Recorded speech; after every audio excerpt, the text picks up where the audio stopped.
Well, thank you, Mr. Speaker. It is always a pleasure to stand and rise in this House. However, it is with mixed feelings that I rise today to speak about Bill 4, the Public Interest Disclosure Act. I believe that it is a positive step that whistleblower legislation is being introduced in this province. However, I do believe that the government has missed the mark. Mr. Speaker, the government, and specifically the Associate Minister of Accountability, Transparency and Transformation, claim that this is the most comprehensive, the strongest, the best, the most inclusive, the most wide-ranging, the most complete piece of whistleblower legislation in the country. Well, I have a bit of bad news for them.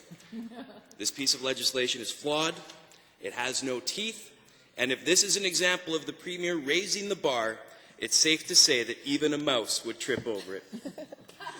Seeing as this government chokes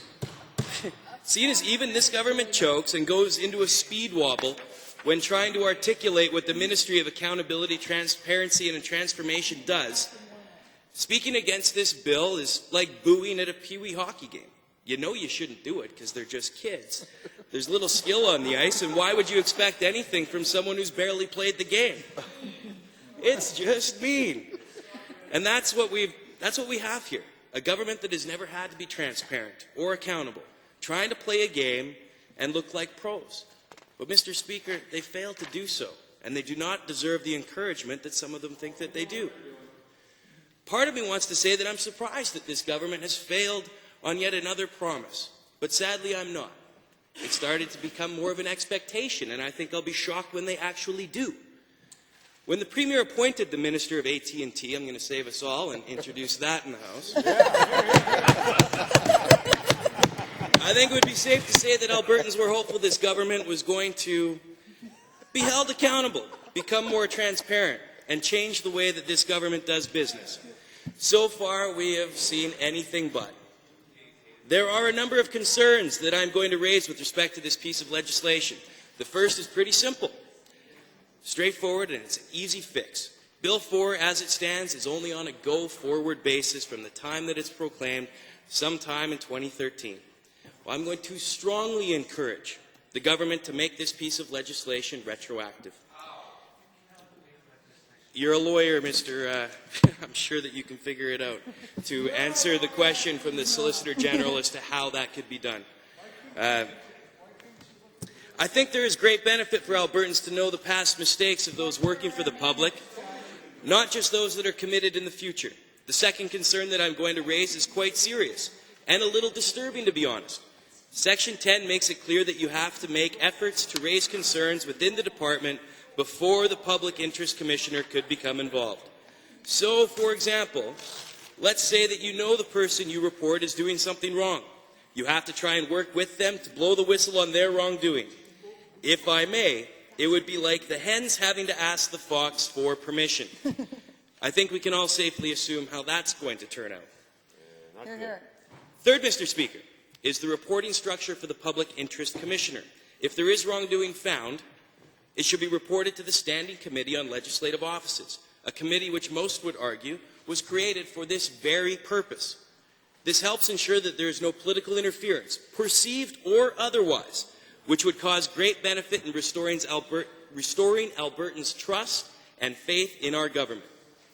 Another concern that I have is the exemption policy which is outlined in Section 31 Sub 1, which states that the Commissioner may, in accordance with the regulations, exempt any person, class of persons, public entity, information, record, or thing from the application of all or any part of this Act or the regulations. Let me paraphrase that. If the Commissioner wants to exempt anyone or anything for any reason, he or she is entitled to do so. The reason I'm so concerned about this is that just this past summer, we saw a flagrant example of what happens when there are loopholes explicitly written into a law. A former minister was hired before the expiry of his cooling-off period by the ministry he was in charge of only weeks before. The hiring was given the green light by the Ethics Commissioner in part because the individual in question was a member of, and I quote, the government family. Mr. Speaker, based on this very questionable rationalization, would the Public Interest Commissioner excuse inexcusable actions because someone was part of the government family? I understand that there are instances, rare instances, that would require an exemption. However, I cannot think of why there would need to be such a broad range of possibilities that there are absolutely no limitations. None. Zip, zilch, nada. Mr. Speaker.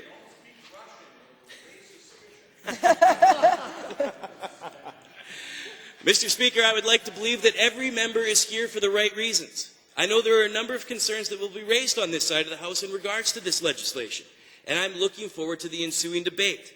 I am hopeful that these concerns will actually be heard on the other side of the House, will not be dismissed as political grandstanding, but will be recognized as part of the democratic process, and if heard in good faith, will be able to drastically improve this legislation. Now, I started by saying that I have mixed feelings speaking on this legislation today, Mr. Speaker, and I'm due. I'm glad to see that for the first time in our province's history, we will have a piece of whistleblower protection legislation, and for that reason, I acknowledge this is a step in the right direction. However, and this is where I am conflicted, if this piece of legislation is flawed and it passes, I believe we are doing a disservice to Albertans. Mr. Speaker, my constituents put their trust and faith in me to do the right thing, and I do not take that lightly. I cannot properly represent them by supporting a seriously flawed piece of legislation. I could not look them in the eye and confidently say that I did everything I could to strengthen this bill to protect them if they were to ever find themselves in a position where they were to need the so-called protections of this bill. And I encourage my colleagues on all sides of the floor to remember that that is what the spirit of this bill intends to do. Protect your constituents if they ever find themselves in this position. However, Mr. Speaker, as written, it seems to only protect the government, and I have to believe that even members of the governing party would see the flaw in that. Now, I'm perfectly willing to support an improved version of this legislation that would much better serve all Albertans. And I know that every time the government's legislation is called into question, they trot out the standard lines of we're listening to Albertans and having conversations with Albertans. However, I know I'm not alone in wondering who they're truly listening to while they're doing these consultations. The government has rarely been transparent, and this piece of legislation demonstrates that once again. This bill presents an opportunity to change that. However, with the apparent fear this government has for strong whistleblower legislation, it really does beg the question, what do they have to hide? Why didn't they want to make it retroactive?